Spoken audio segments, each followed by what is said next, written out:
descubriré. Crear.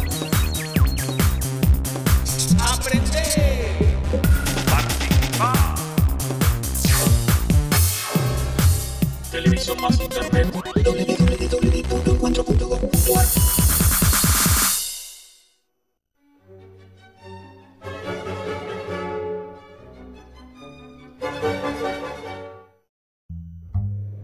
Este es un programa de filosofía por televisión. Ustedes se preguntaron por qué estamos aquí. Yo existo porque pienso. El hombre piensa. Es el lugar en el cual todos los saberes son pensados. Descartes es un héroe del pensamiento. Es difícil enfrentar las grandes Es un cuestiones. libro de Jean-Paul Sartre, Crítica de la razón de Hegel. Esta es la historia de la filosofía de Hegel. Eterno. La filosofía es la totalidad de lo real, porque piensa. La totalidad de lo real. Encuentro 11. Nietzsche. Vida y voluntad de poder. ¿Cuál es el punto de partida que propone Nietzsche? ¿Cuál es el origen de los valores? ¿Quién ha creado lo bueno? ¿Qué relación existe entre el pensamiento de Nietzsche y la tardía unificación de Alemania?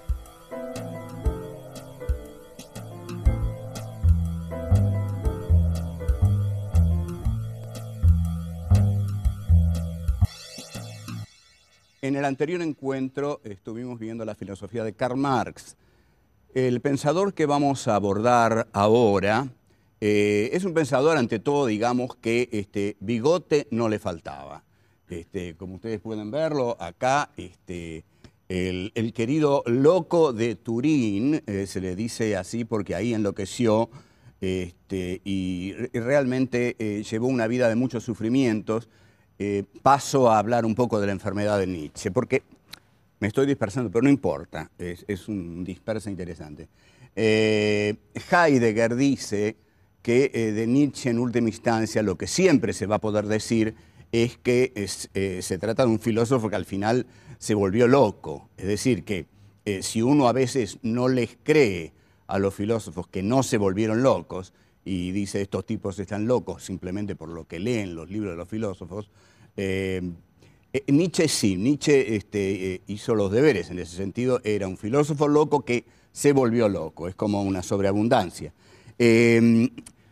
Parece que se trató de una especie de sífilis mal curada, esto no está claro. Karl Jaspers, que era médico, que escribió un notable libro sobre Nietzsche, investigó mucho su enfermedad, y no llegó a esa conclusión tan contundente que se tratara de una sífilis mal curada. Bueno, sea sífilis mal curada o no, el caso es que a partir de 1889, 1890, Nietzsche entra ya en un cono de sombra del que no habrá de salir.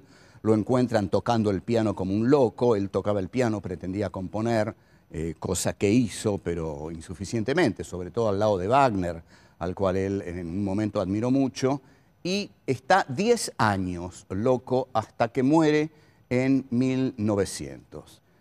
Nace en 1844, que es exactamente en la época en que Marx escribe sus manuscritos económico-filosóficos, y muere en 1900. Durante esos años dejó una marca indeleble y justamente se une a Marx en una actitud acerca de partir de una base que podríamos llamar material.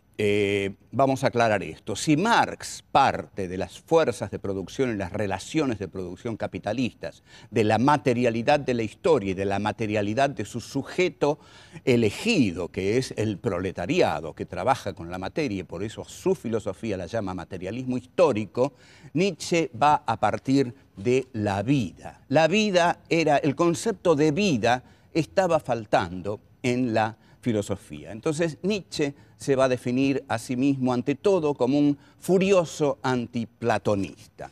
¿Por qué? Porque toda la filosofía de Platón consiste en realidad en dos puntos esenciales. Hay un mundo sensible y hay un mundo suprasensible. El mundo sensible es el mundo en el que habitan los hombres, y el mundo suprasensible es el mundo en el cual están las ideas que son perfectas en sí. Las ideas fundamentales del mundo platónico son las ideas de la verdad, lo bello y lo bueno. Pero están en el mundo suprasensible. Ese es el mundo en el cual Platón instaura sus valores. Los valores platónicos son el bien, lo bello y la verdad.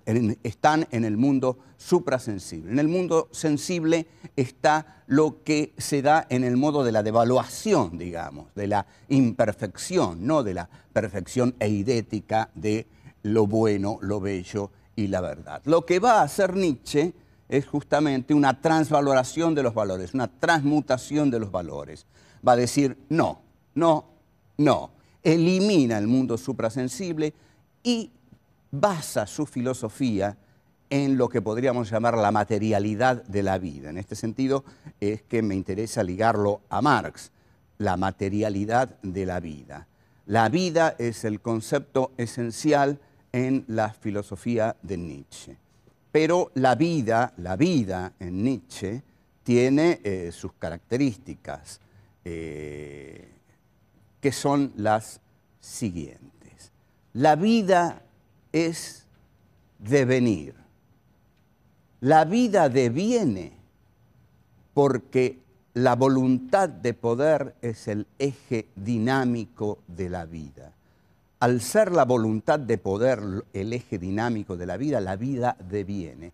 Este devenir de la vida es el devenir de la voluntad de poder.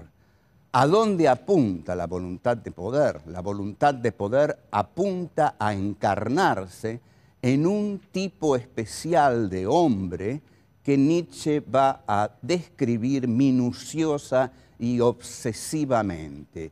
Un tipo especial de hombre al que Nietzsche llama el transhombre o el suprahombre o el superhombre. La palabra alemana es Übermensch y es aquel punto al que Nietzsche aspira llegar. De este modo, Nietzsche va a definir al hombre como una cuerda tendida entre la bestia y el superhombre. Y bajo esa cuerda lo que hay es un abismo. O sea, el hombre está en medio del superhombre y de la bestia. El hombre es un camino, un devenir hacia aquello que el hombre debe ser. Lo que el hombre debe ser es el superhombre, el Übermensch. O sea, esa cuerda tendida va de la bestia al superhombre, el hombre está en el medio y abajo un abismo. Bien,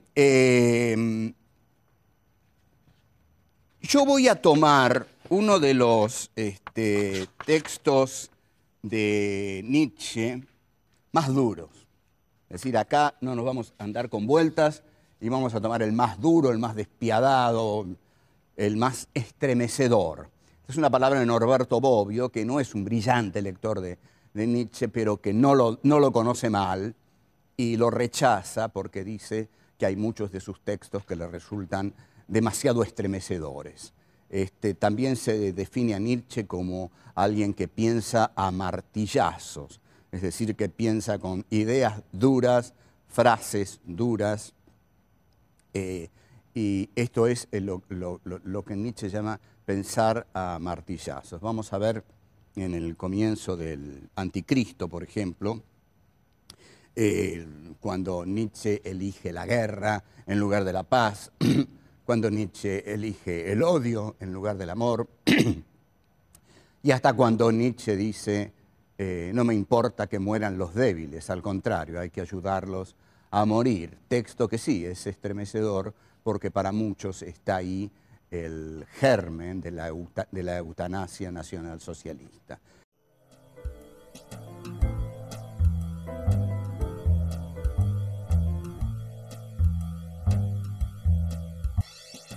El texto que voy a tomar de Nietzsche es La genealogía de la moral. La genealogía de la moral es un texto, por supuesto, que trata de los valores morales, que es algo que pareciera como que todos tenemos resuelto, que todos sabemos qué es la moral. Pero Nietzsche va a pensar por moral algo bastante distinto a lo que eso que él llama la burguesía, los lectores de periódicos, esa gente común que odiaba el alemán cotidiano, odiado furibundamente por Nietzsche, el incapaz de llegar a los extremos, el incapaz de arriesgarse, el incapaz de acercarse a la locura, a lo dionisíaco, ya vamos a ver qué es esto. Ese hombre totalmente apolíneo, es decir, totalmente racional, totalmente diseñado, totalmente trazado por la sociedad burguesa a la que pertenece, es el hombre del cual Nietzsche va a abominar. Ese hombre no es el que va precisamente a encarnar la moral que Nietzsche va a diseñar en su libro La genealogía de la moral. La palabra genealogía funciona aquí como en tanto búsqueda de los orígenes, ¿no? La genealogía es ir en búsqueda de los orígenes.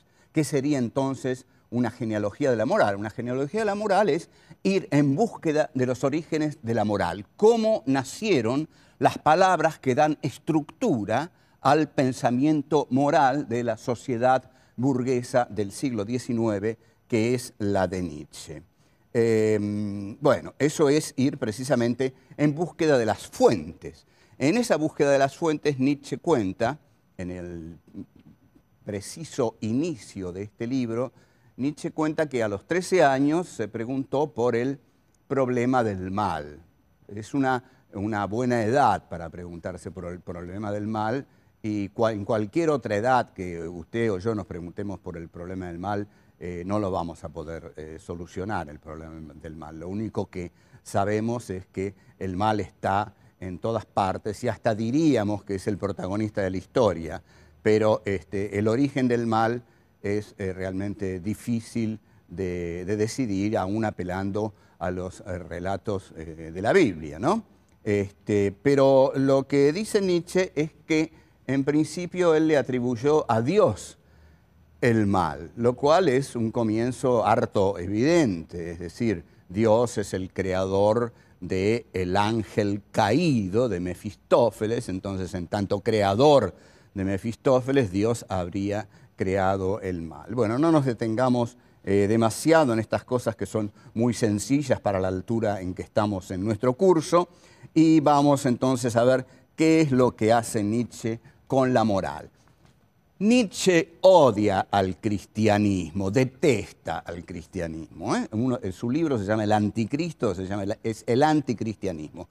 ¿Qué es lo que detesta en el cristianismo? Detesta la blandura, detesta la compasión, detesta la piedad, detesta el ascetismo, detesta los valores sacerdotales.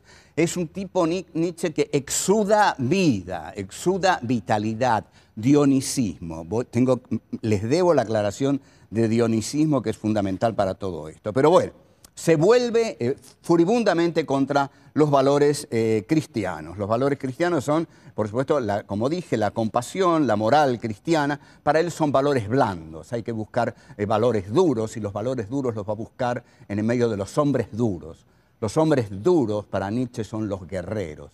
Los guerreros también van a ser los aristócratas. Entonces, Nietzsche viene en busca de la posibilidad, que cree muy cierta, de instaurar otros valores basados en otros principios. Los valores que viene a instaurar, primero, ante todo, va a buscar su genealogía, va a buscar el origen de esos valores. Si nosotros habíamos visto que en Platón había un mundo suprasensible, Nietzsche no va a buscar los valores en el mundo suprasensible, sino que lo va a buscar en el mundo sensible, sanguíneo, brutal, casi en el mundo de las aves de rapiña, en el mundo de los guerreros. Entonces, lo que va a decir es que la palabra bueno existe porque desde los griegos los aristócratas se dieron a sí mismos la capacidad de nombrarse los veraces. La aristocracia griega se designaba a sí misma como los veraces. ¿Quiénes son los veraces? Los veraces son aquellos cuya palabra es la verdad. Cuando la aristocracia griega decía algo, esa era la verdad. De modo que ya tenemos cuál es la fuente nutricia de la verdad. Es el aristocraticismo griego.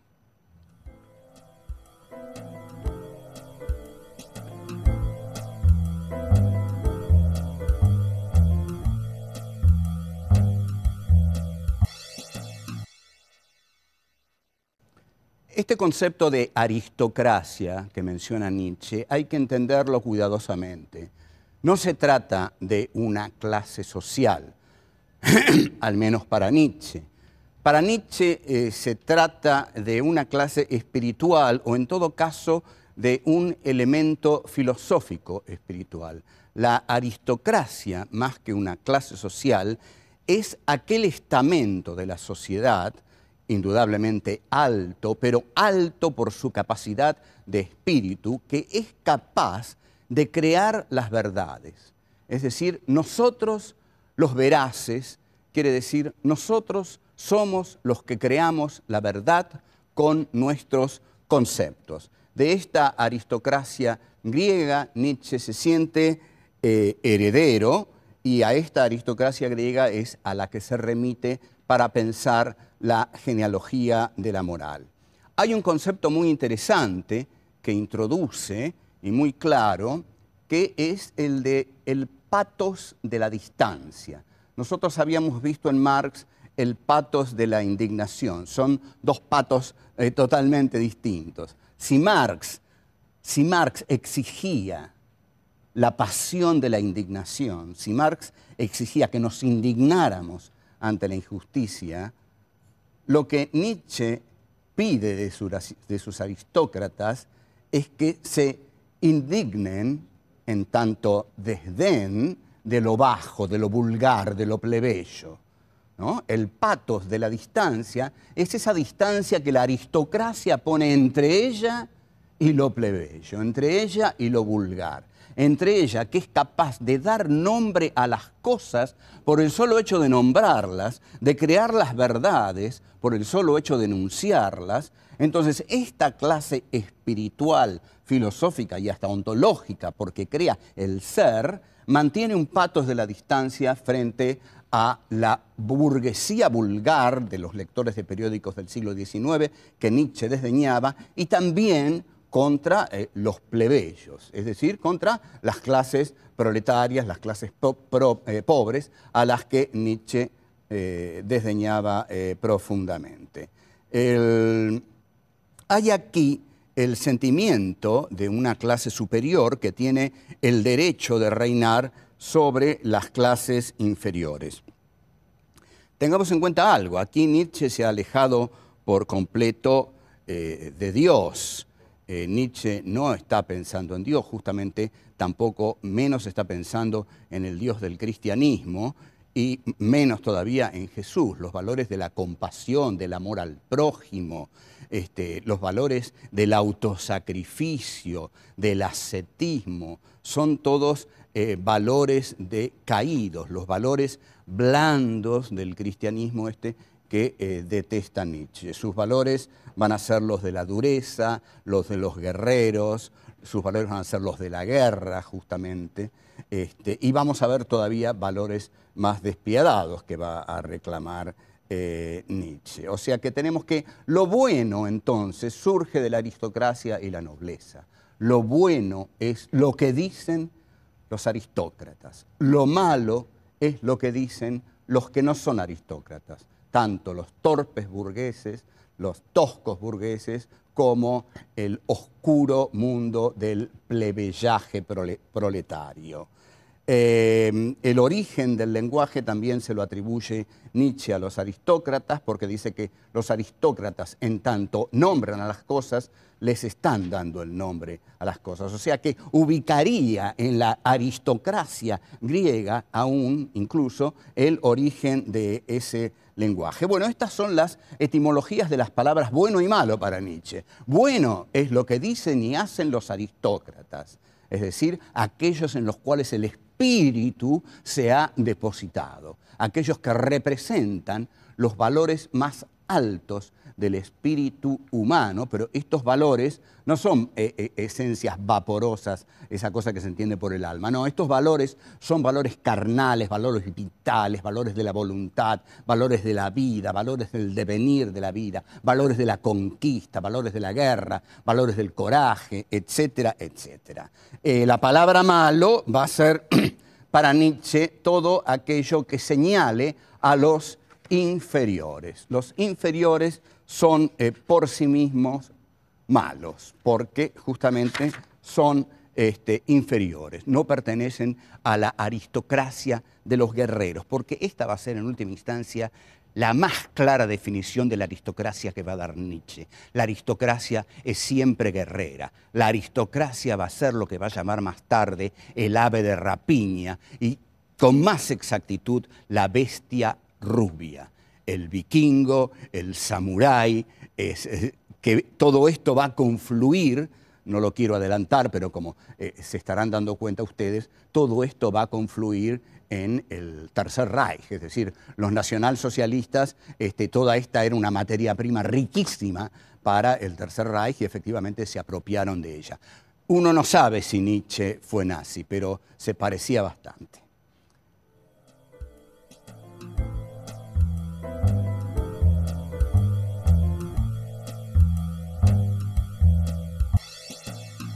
Si bien Nietzsche fue un pensador solitario, porque claro, el tipo que piensa estas cosas no está muy acompañado, porque si yo salgo a la mañana, digamos, voy a poner un ejemplo medio vulgar, digamos, de estas cosas, voy a hacer una especie de sanata sabateriana, digamos, como para que, yo qué sé, no critiquen mucho de que esto es abstruso y que no se entiende. Pero va, digamos, Nietzsche sale una mañana, se encuentra con un burgués leyendo el periódico y le dice, mire, usted es un burgués decadente, de una sociedad decadente, no tiene valores morales fuertes, usted no representa en nada el espíritu de los verdaderos guerreros que hicieron la grandeza de Alemania, y uno así no tiene muchos amigos.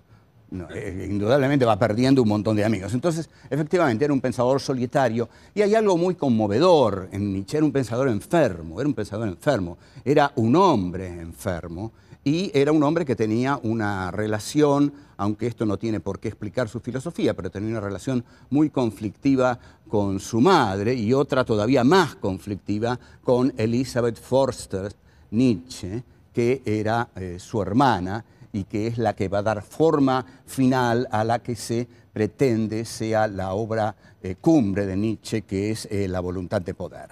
Bueno, si bien Nietzsche era un hombre solitario, su pensamiento lo vamos a situar históricamente, porque Nietzsche, lo quiera o no cualquiera de los filósofos que nosotros hemos abordado en estos encuentros, todos ellos estaban en medio de una historia. Todos ellos habían nacido en medio de una coyuntura histórica que los había determinado. No que los había determinado en la modalidad del determinismo inapelable. No, todos fueron libres, pensaron libremente, superaron el entorno de su tiempo. Pero Nietzsche está en medio de una historia. La historia en la que surge Nietzsche es una historia muy compleja, que es la historia de la unidad alemana en el siglo XIX. Atención aquí, porque la tardía unidad de Alemania en el siglo XIX determina las dos guerras mundiales del siglo XX. Esto es gravísimo, entonces lo tenemos que entender bien.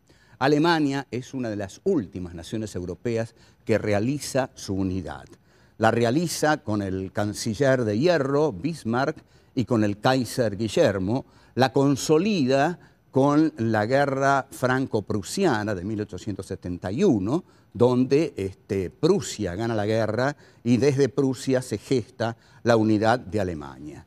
En esa guerra prusiana, Nietzsche fue como enfermero, actuó un tiempo solamente y lo mandaron a su casa, pero en una carta a un amigo militar, Nietzsche habló de la grandeza de Alemania, de la grandeza guerrera de Alemania en esa guerra contra Francia, y se mostró orgulloso de las hazañas guerreras del ejército alemán. Esto lo vamos a retomar y lo vamos a ver. Qué importancia tiene. Pero por ahora estamos en esto. Alemania llega tarde a su unidad nacional. Entonces, yo digo, con cierta inocencia, aunque nada de lo que digo es inocente, todo está lleno de maldad, pero digo, el filósofo de la voluntad de poder no tendrá algo que ver con una nación que llega tardíamente a su unidad y que cuando llega a su unidad todos los territorios ya han sido conquistados por los otros imperialismos. Y llega a esa unidad y tiene que rediscutir la organización que tiene el mundo y que tiene que guerrear para ampliar su espacio vital. Entonces, esa nación no necesita una voluntad guerrera, esa nación no necesita una voluntad de poder, sí, la necesita y tiene a su filósofo, Friedrich Nietzsche, que va a ser el filósofo de la voluntad de poder. Entonces, yo diría y digo que Nietzsche es el filósofo de la unidad alemana a través del concepto de la voluntad de poder que esta unidad alemana tiene que instrumentar para rediscutir el reparto imperialista del mundo. Nietzsche se caracteriza entonces por pertenecer a esta Alemania que llega tarde a la repartición de un mundo en el cual digamos, una repartija que Alemania va a tener que discutir, ¿no? Y que va a discutir porque dice nosotros necesitamos más, porque nuestra voluntad de poder nos lo pide. Las diferencias con Marx para mí, contrariamente a algunos otros teóricos que quieren acercar a Nietzsche a Marx, son decisivas. Nietzsche es un filósofo que odia al socialismo, pero ese proletariado en el que Marx cree ver por primera vez la dictadura del proletariado, al proletariado en armas, al proletariado luchando por su propia emancipación, para Nietzsche va a ser una rebelión de los esclavos, una rebelión de los plebeyos, una rebelión contra el orden natural que la burguesía debe tener, que Alemania debe tener y que la aristocracia debe cerrar, digamos. Ahora, este desacuerdo es muy profundo. Si bien Marx parte como materialidad de las clases sociales, de las relaciones de producción y de las fuerzas productivas, y Nietzsche de la vida, las diferencias entre uno y otro son enormes y se ven sobre todo en la cuestión de la Comuna de París. Para Marx, la Comuna de París era la lucha por la liberación de la clase obrera. Para Nietzsche, la Comuna de París era la insubordinación insolente del pueblo bajo, de los plebeyos. Seguimos en otro encuentro.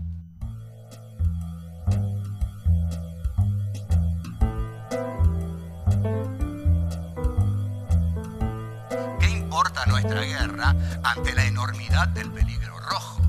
El pathos de la distancia es esa distancia que la aristocracia pone entre ella y lo plebeyo, entre ella y lo vulgar. Nosotros somos los que creamos la verdad con nuestros conceptos.